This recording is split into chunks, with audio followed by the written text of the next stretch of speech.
Après, on peut directement cliquer du coup sur les différents dashboards, celui qui vous plaît. Donc, on a un ID. Donc, soit on peut l'exporter en JSON, soit on récupère l'ID. Et du coup, hop, on le met directement, quand on fait import, on peut mettre l'ID qu'on veut, on va récupérer le dashboard. Moi, celui que je vais utiliser, c'est le dashboard donc donné par IT Connect, qui je trouve est plutôt pas mal. Ok. Que j'ai. Je, Je je peux, vais je peux le. expliquer une minute. Oui, vas-y. C'est important ça. En fait طريقة التثبيت تكون إما عن طريق ملف الجيسون، يعني ننسخ الجيسون ونثبته هنا في هذه الواجهة، أو عن طريق فقط الكود. هناك رقم ننسخ هذا الكود وندخله مثل ما قام به ليون. قام بالسحب والإفلات فقط، ثم يعمل جو فيقوم بتنزيل التمبليت الخاص بك. Merci Lily. Moi, j'utilise ceux-là. C'est donc soit on a le choix, ça c'est le truc pour Linux, si on en a un pour Windows, c'est des trucs tout faits et ça nous permet d'avoir D'accord. des dashboards assez rapidement. Sans modification? Sans modification, ouais. D'accord. Parce que Donc moi là, j'ai je vais galéré avec l'outil. Hop là, et voilà. Donc là, t'as vu, j'ai pas fait de modification, etc. Il récupère directement mon serveur. Bon, c'est un nom n'importe comment, et du coup, je récupère direct des metrics. Donc là, j'ai tout ce qui est disque. J'ai le temps qu'il a été connecté. Ça, c'est l'utilisation, enfin l'écriture du disque. Je vais avoir tout ce qui est carte réseau, la Ok. mémoire. Je vais Voilà. expliquer s'il te plaît. Ouais. هذه الواجهة إذا هذه النتيجة نتيجة تثبيت تمبليت لعرض، يعني تمبليت واجد، يعني لعرض هذا كل المعلومات النظامية التي قام باسترجاعها بالأداة التي قام بتثبيتها منذ قليل. فإذا هنا نستطيع عرض كل البيانات في جرافانا بدون ولا يعني تغيير، يعني فقط جلبنا التمبليت وقمنا بربطه وتنزيله وتثبيته هنا في جرافانا، فقام بالربط وعرض النتيجة كما هي. Merci Lily. Voilà. Après, je sais pas si t'as des questions, ou je sais pas trop ce que je pourrais Euh, présenter de plus. pour l'instant, merci pour le live. Ok, on attend Mohamed, il a demandé quelque chose, mais il n'a pas encore fini le. Je me demande si on peut monter. Monter quoi? Merci Abdelkader, c'est très intéressant. إذا كان هناك أسئلة سواء بالعربية أو الفرنسية. Ok, Mohamed, il veut participer sur le live, il n'y a pas de souci. Une minute. Vas-y, si tu veux expliquer autre chose ou t'as fini? Ben, j'ai un peu fait le tour, ouais. On peut Ok, faire, ouais, si des on- systèmes d'alerte, mais ça, j'ai pas encore poussé, donc je sais pas trop comment faire. Faudrait que je me documente. Donc il y a un système d'alerte pour s'envoyer des notifications par rapport à des règles, par rapport à des données. On peut faire des warnings, des infos, etc. D'accord. Euh, Ok, et voilà. invitation, je le vois. Voilà, c'est bon. Mohamed, il veut participer, je vais lui envoyer le lien. Tu peux se connecter, même Abdelkader, si tu veux participer, il n'y a pas de souci. Aujourd'hui, il n'y a que 5 personnes, c'est bizarre. L'habitude, Facebook, il y a plein de monde. C'est pour ça que j'ai changé d'ailleurs, j'ai fait aujourd'hui Facebook au lieu de YouTube.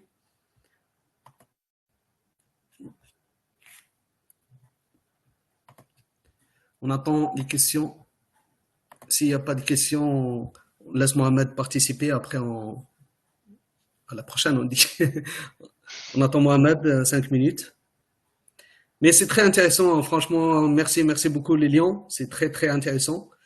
Euh, Comme on a dit, on est débutant, on peut dire, de Grafana. C'est la première fois Ouais, ouais. je l'essaie. Chaque fois j'entends parler dans mes entretiens de travail, c'est toujours Grafana, surtout sur le cloud, Grafana Azure. Apparemment, il y a un service qui s'appelle Azure Grafana. C'est un des services Microsoft qui existe dans Azure, qui s'appelle Azure Grafana. Il est basé sur Grafana. Et du coup, c'est très utilisé aussi. Euh, voilà, et tu peux, toutes les VM qui sont installées sur le cloud, toutes les informations, bases de données, toutes les informations, tu peux monitorer, on peut dire, visualiser sur Grafana. Et du coup, c'est très intéressant. Là, c'est le premier pas, on peut dire, c'est un premier pas. Comme j'ai dit, moi, j'ai utilisé Splunk. dans mon ex-boîte.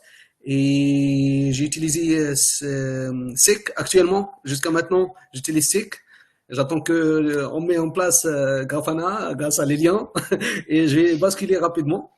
Euh, L'habitude, il n'y a pas vraiment. Avant, on utilise des outils perso, fait maison pour voir les Mm. logs. Surtout que pour les logs. Moi, avant, il n'y a pas dans mes boîtes, il n'y a pas vraiment la gestion de visualisation, de vraiment. Surtout là maintenant, il y a des microprocesseurs, voir quel serveur, ou bien les Docker, tout ça, ces informations. Là maintenant, c'est plusieurs machines autobalancées. Il y a beaucoup des trucs sur le système. Et du coup, c'est très très important des outils comme ça qui nous facilitent les choses.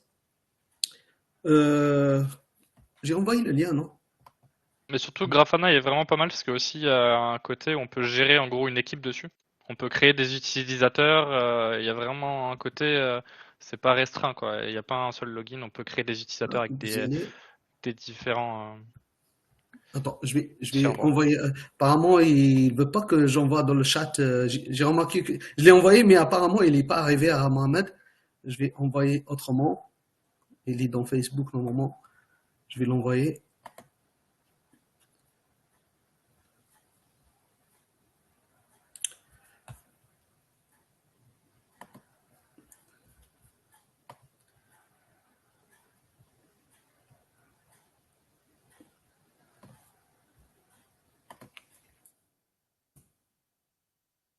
Attends, Mohamed, il est Ah, là. ah c'est bon. Salam alaikum l'équipe. Bonsoir, comment allez-vous? Marhaba bik, Mohamed. Très bien et toi? Ça Bonsoir. va? Très bien. Est-ce que la, le son, ça marche et tout? Ouais, ça va, Ouais. ça va. Très bien. Oh, désolé pour le retard. Tu Pas sais, de souci. tu peux jamais. You can never trust technology. Il y a toujours des problèmes. Mais sinon, je trouve que merci beaucoup pour le live et je trouve que c'est un sujet très intéressant, le monitoring, etc. Dès que j'ai vu, j'ai voulu monter, puisque j'avais passé le dernier mois presque uniquement en train d'essayer de comprendre comment justement tester la performance, etc. J'étais dans un petit job comme ça et tout. Ils m'ont demandé de faire du monitoring, mais j'ai pu rien faire. Pourtant, je connais un peu la programmation et tout. Parce que je ne sais pas quoi mesurer, comment et quelle décision prendre après chaque truc. Alors, je pense que cela, c'est un grand sujet. Et comme vous avez parlé et tout, il y a Victoria Metric qui est un spécialiste dans les metrics. Il y a trois types. Il y a Traces, Logging and Metrics. Il y a trois niveaux. Et il y a des bases de données, par exemple TimescaleDB et la base de données de Prometheus et il y a une autre, InfluxDB, sont juste des bases de données qui travaillent avec le temps, genre on a fait ça, par rapport au temps, mais que euh, qu'est-ce qu'on veut comme métrique? La différence, la plus grande différence entre ELK que tu avais mentionné Zakaria Abdelali et que le serveur émet des requêtes pour que le client dont on veut savoir la performance, qu'il nous donne l'information.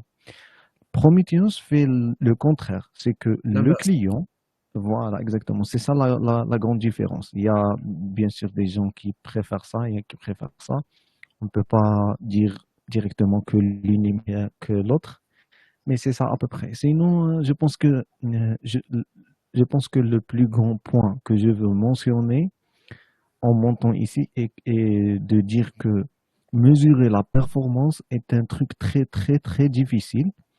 Et c'est pas seulement, genre, on peut savoir comment faire avec Prometheus ou bien Grafana et tout, c'est pas très difficile. Mais le truc le plus difficile vraiment, c'est mesurer la performance, c'est faire des profiling, benchmarking, etc. C'est très difficile. S'il y a une recommandation, je dis, moi, je suis en train de lire le livre de Brendan Gregg, Systems Performance Second Edition, Cloud and Enterprise. C'est ça son nom. Et le livre, peut-être, je pense, il y a 4000 pages, non, 2000 pages ou un truc comme ça, mais il parle, par exemple, des monitoring, c'est un chapitre complet et genre, il y a 300, 400 pages que mesurer et comment dire que, par exemple, ce problème est relié au kernel, par exemple, ce problème est relié à le programme, etc., etc. Il y a beaucoup, beaucoup de choses. C'est ça le plus grand point que je voulais mentionner. بارك الله فيك خويا محمد. يعطيك الصحة والعافية. Voilà. Pour moi, pour mon côté, j'ai pas vraiment, c'est pas mon rôle. D'ailleurs, c'est plus les lions qui est concerné sur ce parti-là, parce que moi, de mon côté, en tant que tech lead développement, l'essentiel pour moi, c'est loguer les applications. Ouais. Et quand il s'agit d'un bug applicatif, il faut que je le trouve rapidement.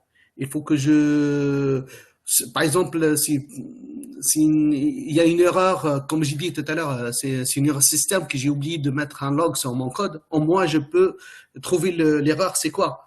Et là, c'est grâce à le journal d'événements et les retours système. Parce que quand je déploie mon application, elle est déployée sur un IS, sur un serveur. Et du coup, à partir des logs serveurs, je peux trouver plus de détails. Qu'est-ce qui s'est passé sur mon application?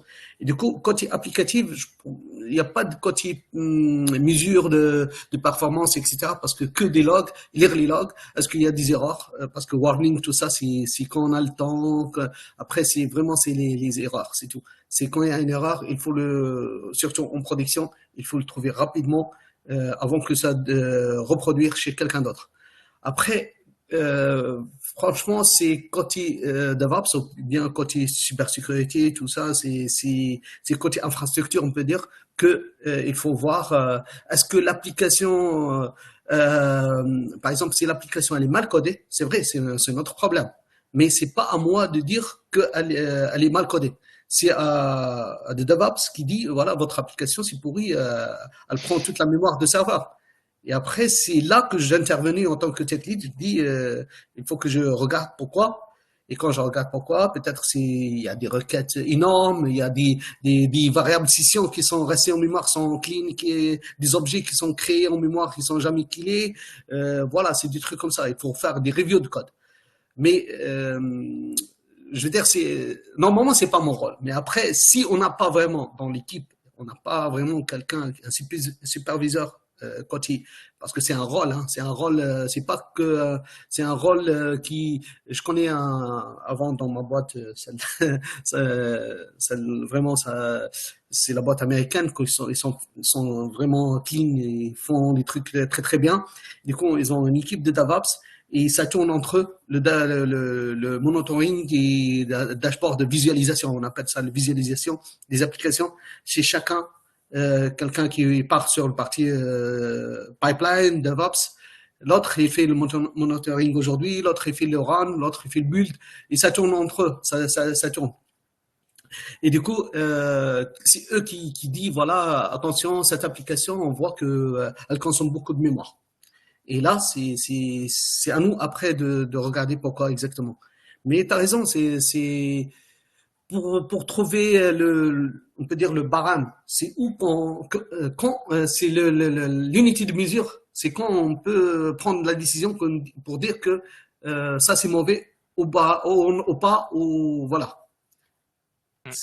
Vous avez compris?